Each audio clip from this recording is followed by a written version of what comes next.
This is a world directory of the radical right published in Great Britain. It has an entry in here on the National Alliance and on me. And it says, Pierce is one of the senior figures of the American ultra-right.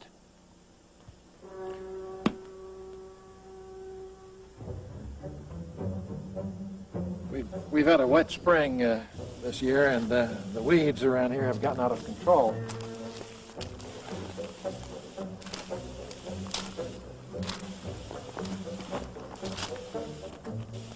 Dr. Pierce is of a Nazi mindset. Many people call us racists. They call us hate mongers. He is still somewhat involved indirectly with what's left of the Aryan nations and somewhat with the KKK.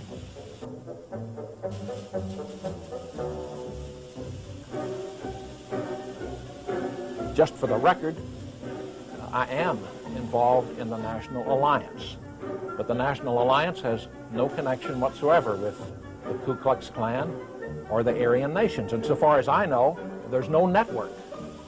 And the National Alliance has never been involved in terrorism or any other illegal activity. For a tiny community like Arlington, West Virginia, and for Dale's small sheriff's department, the arrival of Pierce and his gang of neo-Nazis came as quite a shock.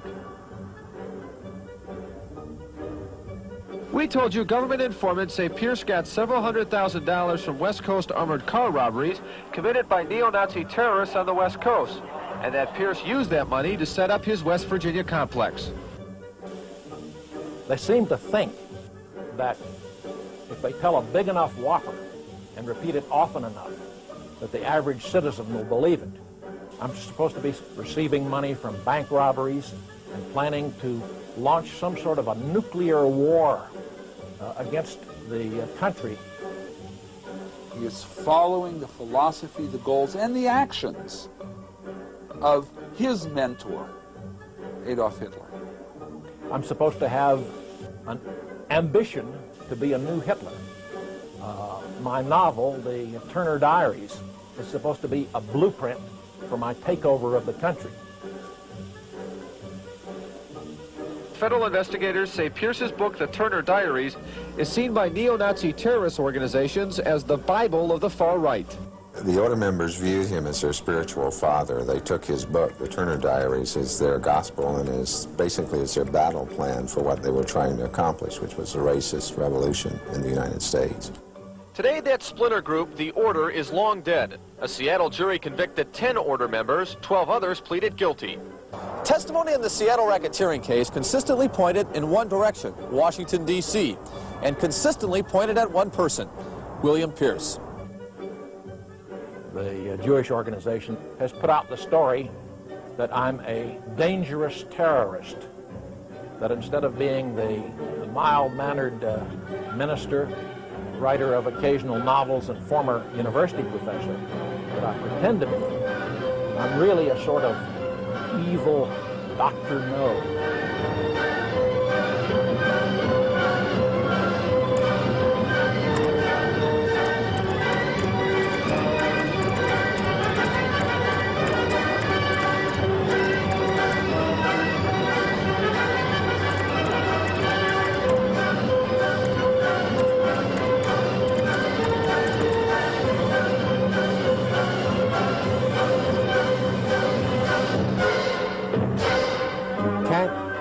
To deny any of these rumors, because to most people that is simply a confirmation.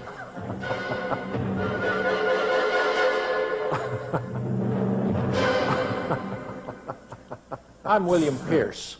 I'm the founder and the organizer of the Cosmotheist Community Church. My name is Olga Pierce. I am Dr. William Pierce's wife, and I am Martha Agnes Keys. I am living here on a property about 3 years with the Cosmotheist Community Church, and I'm helping my husband with his work, with his correspondence, and I'm helping him doing other small chores, and Martha helping him mostly of the construction works. Fine, that's enough. You don't want to knock it in too far. In the Cosmotheist Community Church, we wanted to establish a new community. It's often difficult to coax the kind of people that we need away from the affluent lifestyle in the big city and get them out here where they have to use a pick and shovel and a hammer and saw. So we grow rather slowly because we've only got 3 households out here now, and I feel almost apologetic in talking about that. So. William Pierce is trying to perpetuate the Nazi ideology, the racist ideology. And I think that is so evident in all of the things that he has done, from his first days in the American Nazi Party to his community now in West Virginia. I love all the people. They are so nice to us. None of them have any negative feelings toward us. The most beautiful people I ever met in my entire life, they all living here, right here, in Hillsborough, Marlington, Louisburg, in West Virginia. That's the most beautiful place I ever saw. Dr. Pierce is simply emulating Adolf Hitler. He's got women there to breed them. He is trying to emulate the Nazi concept, the Hitlerian concept of breeding a perfect race. Although I do not know what he's doing with the women, I must assume that his concept is to use these women to breed what he considers a perfect race. That is obviously the antipathy of feminism, of freedom, of democracy. But again, it's all assumption. I think you have to ask Dr. Pierce what he's doing with these women on his property. He said something about that to every reporter that he's talked to in the last 5 years. He tells them, ask Dr. Pierce what he's doing with all those women up there. I am like working here, and I am doing be here. Good. And I'm enjoying be here. I'm enjoying be here. I am enjoying be here. Living here. Living here. Doing living here. Okay. I am like work here, and I am doing living here. Good. Jól mondtam? Pierce looks at women as instruments to be used. The way I see that he looks at women, they're just kind of second-class human beings. Maybe a step up from the blacks and Jews, but somewhat on the, maybe a step up from them.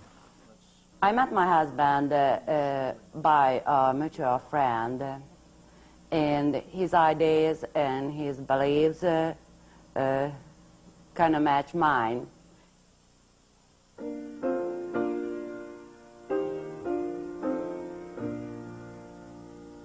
Race of beauty, race of light, I will strive to build thy might.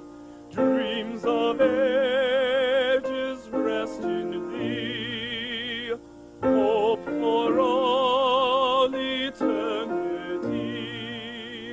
Starry heavens wait thy quest, Godhood looms at thy behest.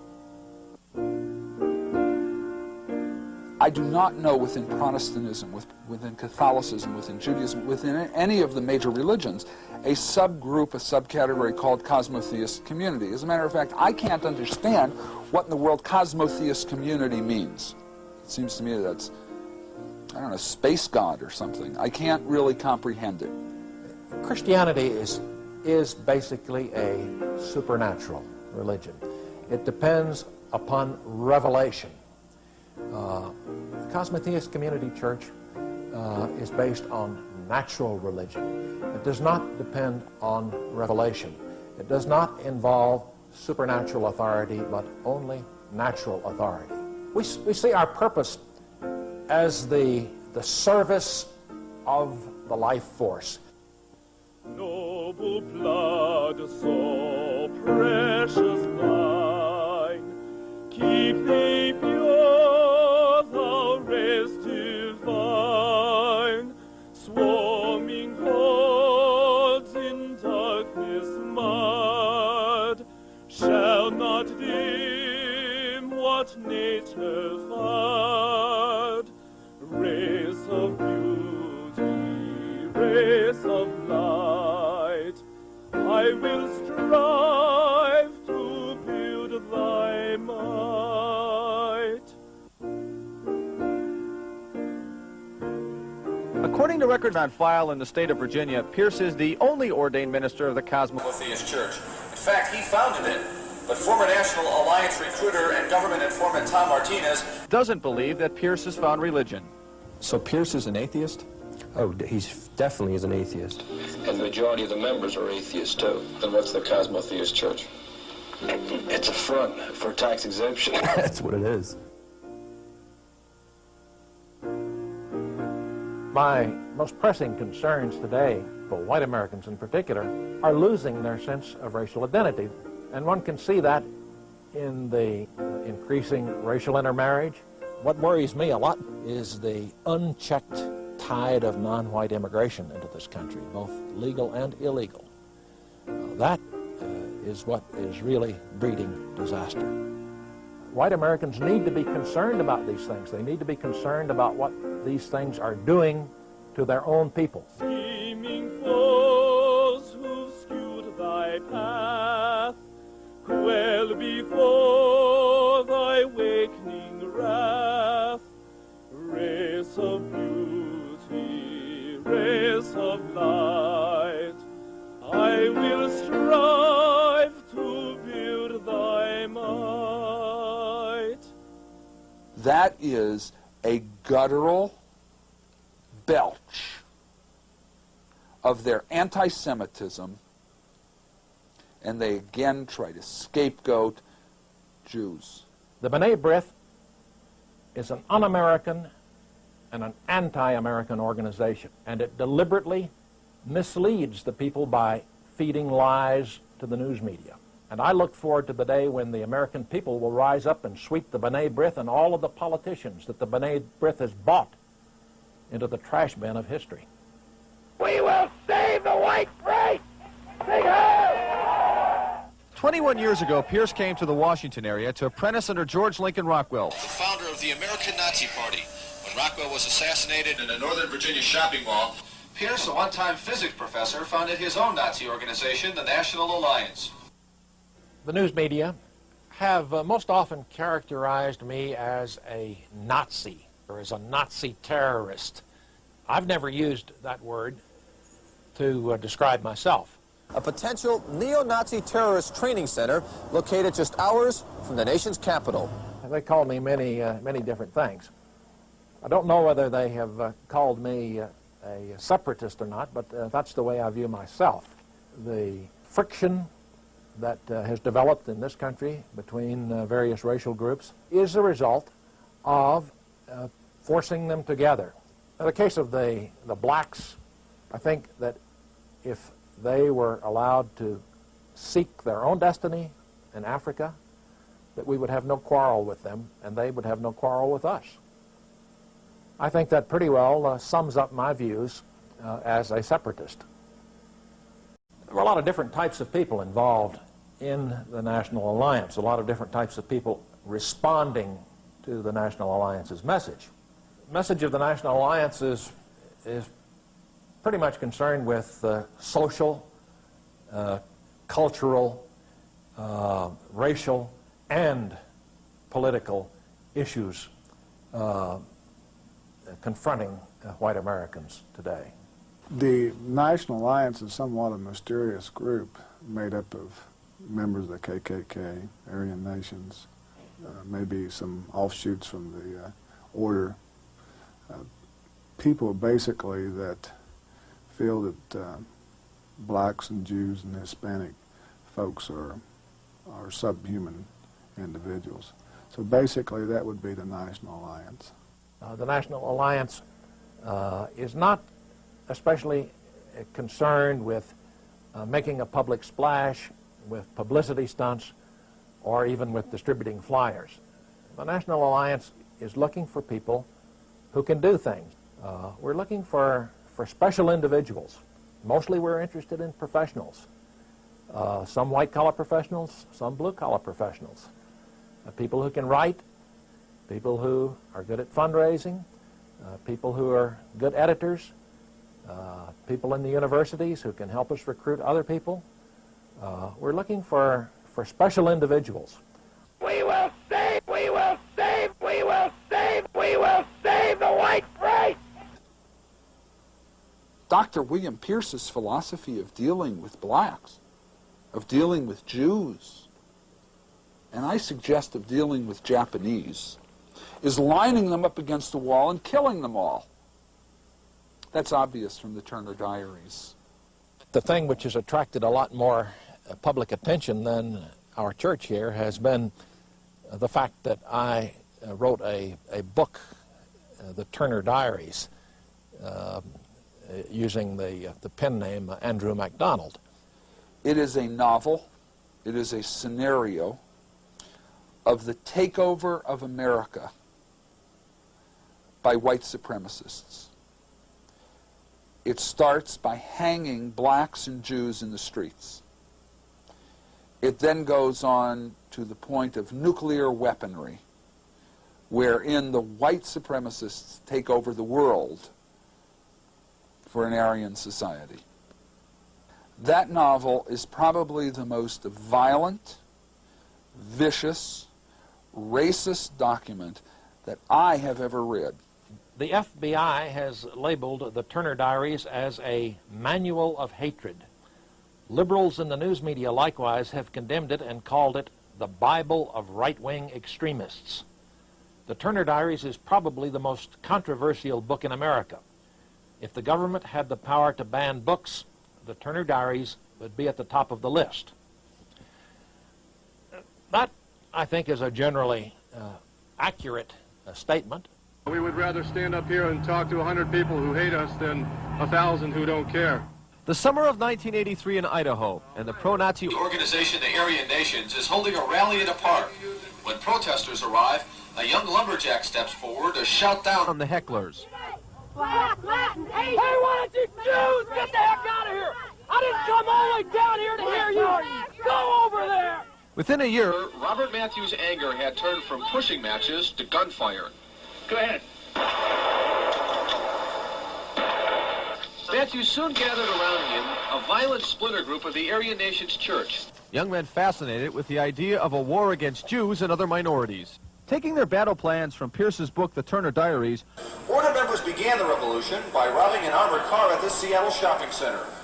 In Ukiah, California came the big hit. A $3.5 million robbery of another Brinks truck. By the time Matthews died in a fire, Following a shootout with police in Seattle, he had led 23 fellow Nazis on a terrorist spree which included a series of armored car robberies, the murder of a Jewish radio talk show host, and a multi-million-dollar counterfeiting ring.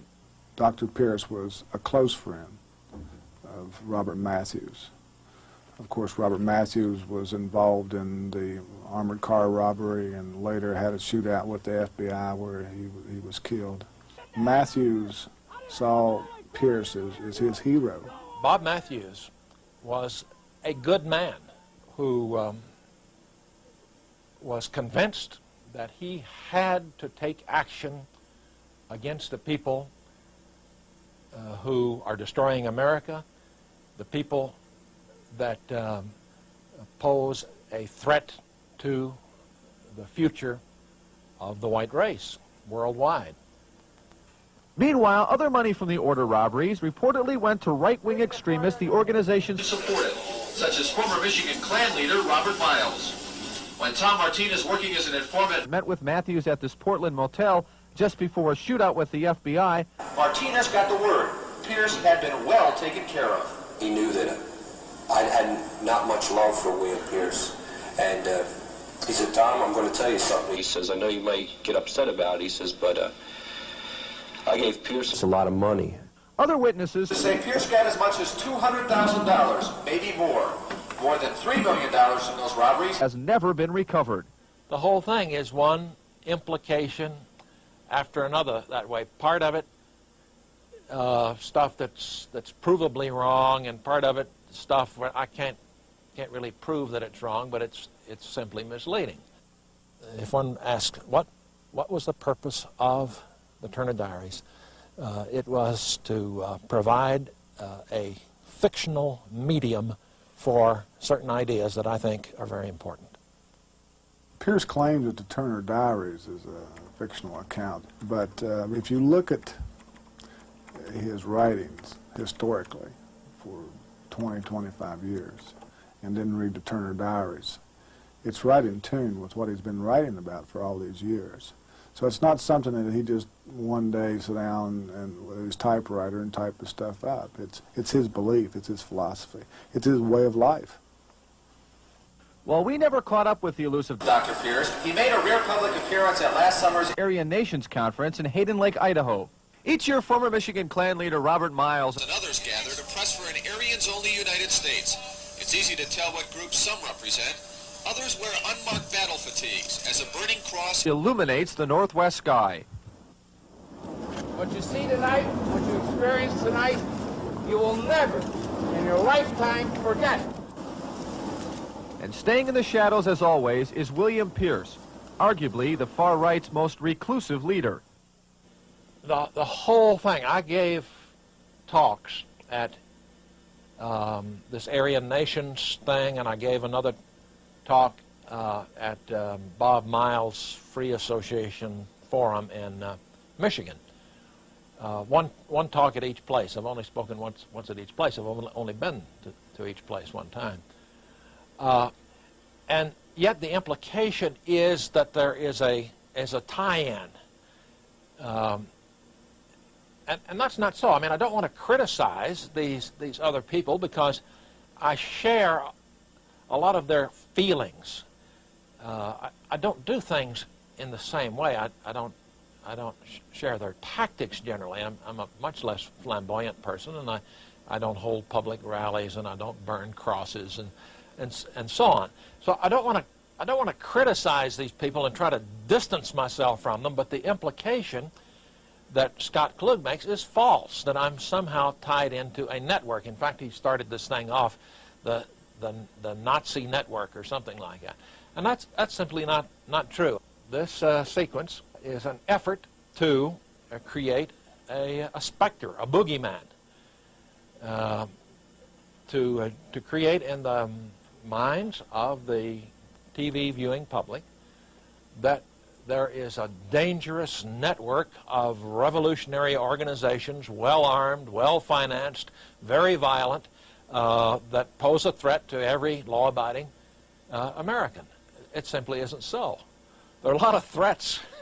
There are a lot of threats in this country, but the threat of white revolution is way, way down on the scale these days. And there's no network. There's no conspiracy, and there's very little violence of any sort coming from white racists. He's violence by this, by writing. See, he's the man who'll sit back in his little commune and write the propaganda in the National Vanguard and his National Alliance bulletins and put out Turner's Diaries and whatever. And there's that poor guy sitting on a farm who's losing his farm out in Nebraska or out in Washington or Idaho, who feels from reading this, the government, the Jews, the blacks, these are the people that are hurting him. These are the people that are going to go out and grab the guns and start doing violence.